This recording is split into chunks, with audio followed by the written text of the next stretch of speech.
Whilst I'm a big fan of mudguards or fenders on my road bike or my gravel bike, I've never been a massive fan of fenders on my mountain bike. After the wettest 18 months on record, and those records go back to 1836, that's pre-pneumatic tyre. Am I wrong about mudguards?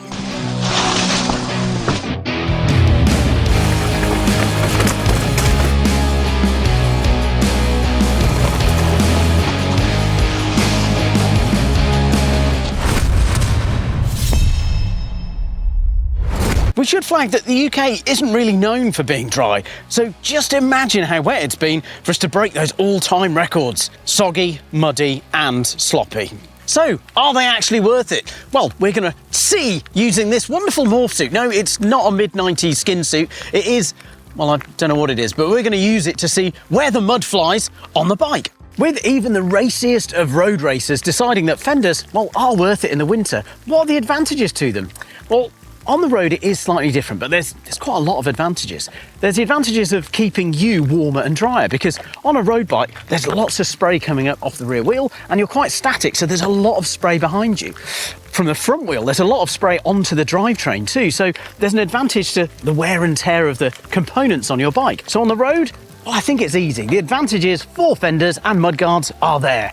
But again, we're mountain bikers, so what are the advantages? Well, I think there's visibility. You can see a lot more when you haven't got mud and spray in your eyes. And with the new style of rear fenders, there's a lot to be said about how they can protect sensitive bearings and rear shocks, which can elongate your kind of service intervals. Mudguards or fenders come in a really wide range now, so we don't have to be tied like the roadie ones to being either having very small minimal ones or full wrap ones. And actually, as we discuss full wrap ones, they don't really work on a mountain bike, not at least in really muddy, cruddy conditions. Why? Well, we're actively riding through mud, and that means that our tyres, with all those grippy knobs versus the slick tyres that roadies have, actually attract more dirt and more mud, which means, well, our tyres can go from a 2.5 to almost 3-inch with all that mud on. And that means if we had the roadie style fenders that wrap all the way round, well, we might come unstuck, or they might come unstuck, and we might get into difficulties. Difficulties such as tyre clearance. Then there's the problem also of, well, sticks and rocks and all of those other things that can get bound in between the tyres and full wrapped fenders. Fenders do come in all shapes and sizes. You can get simple folded plastic ones like this. You can get slimline ones like this that fit on your front fork as well. But you can go from these middle size that we've got fitted to the bike to some full-on moto style ones as well. Lots of different options, advantages and disadvantages to pretty much all of them. So get one that suits you. From my chats with riders, visibility is key. So lots of people are very happy to run a front fender because it really does cut down on the flak hitting your face. And that means you can see and keep riding. There's a lot more controversy about rear fenders. Even though they do protect the bike, they can protect sensitive bearings and suspension units, but some people just don't like the style on them.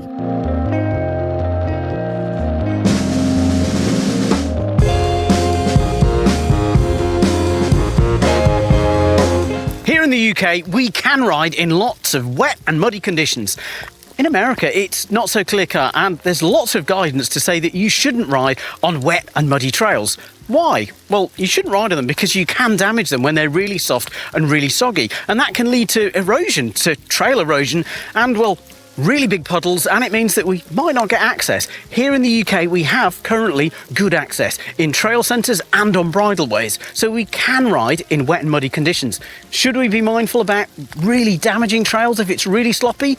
Yes, we should. But do check local conditions where you are. Oh, I should flag, IMBA is the International Mountain Bike Association, and they give us, well, lots of help with trail access and guidance onto how to build bare, sustainable trails, ones that can survive riding in the damp weather, not the extreme mud as we've got here. Time to get pseudo-sciencey with a one-piece white onesie. I know, just what you need, the beautiful, wet, muddy, loamy woods that we have behind us. Right, now the fun bit, getting into it. There's not a head on this bit. Oh. So I have to be completely nude to put this on, do I, Josh? There we go, all dressed up. Little twirl. Now, I'm a bit confused because I think skin suits look really good. Maybe it's time that skin suit is going to make a big comeback in 25, especially with sort of integrated gloves. Time to do a run. I think it's the whitest I'll ever look. I'll just set my, okay, on the next model we'll have a little cutout and then I can use my Garmin, but let's crack on. I probably won't be any cleaner ever, even with the full fenders on, but let's see how mucky I get.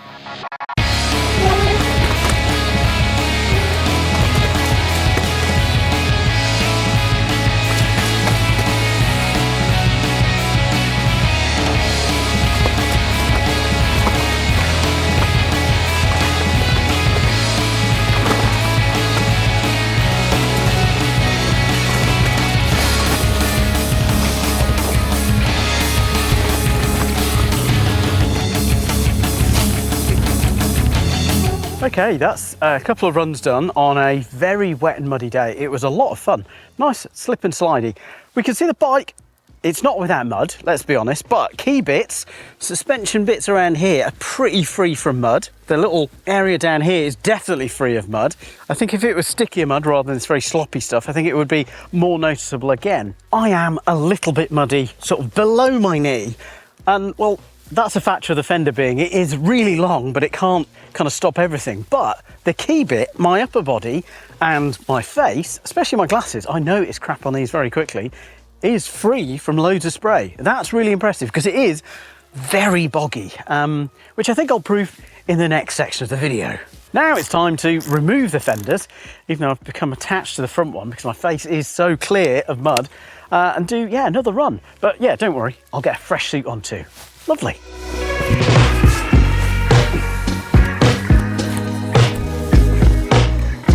Aha. Will I be able to get out of it without getting trapped? Probably not, no. I literally can't get out.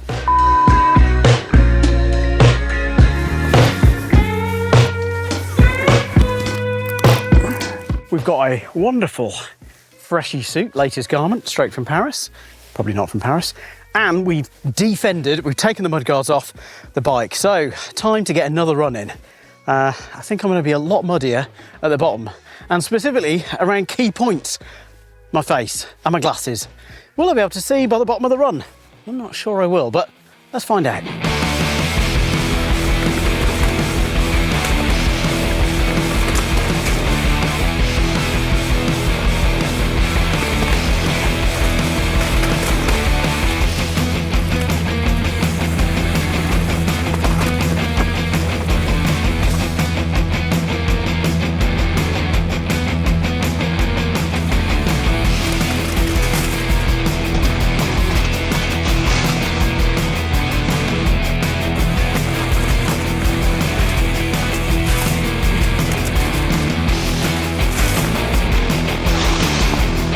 So, at the start of the video, I asked, am I wrong about mudguards? And I think my face can tell 1,000 stories. Well, specifically my glasses, the multiple mud spots and just gunk all over them. And it's actually really hard to see. And that's just me. So I've got loads more splatter without a fender. But then when we start to look at the bike, well, there's loads of mud everywhere else too. So there's lots on the handlebars, which I was really surprised at. So I've got slightly muckier hands. So yeah, if I wasn't wearing gloves, that would be an issue. And then as we move through the bike, one thing that I really noticed was, well, I've got noisier brakes, and also I could hear my suspension. On the first couple of runs, it was silent. It just did its job amazingly.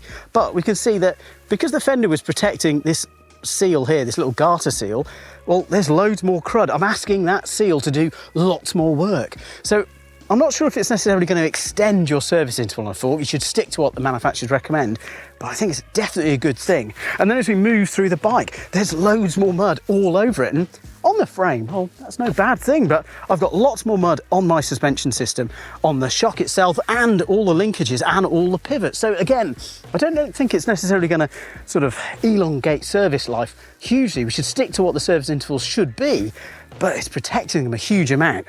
As for me, well, I'm pretty cruddy. I think the big thing for me is a front fender. It makes such a difference to being able to see or not. So let me know your thoughts on mudguards. Do you run one on the front? Do you run one on the back?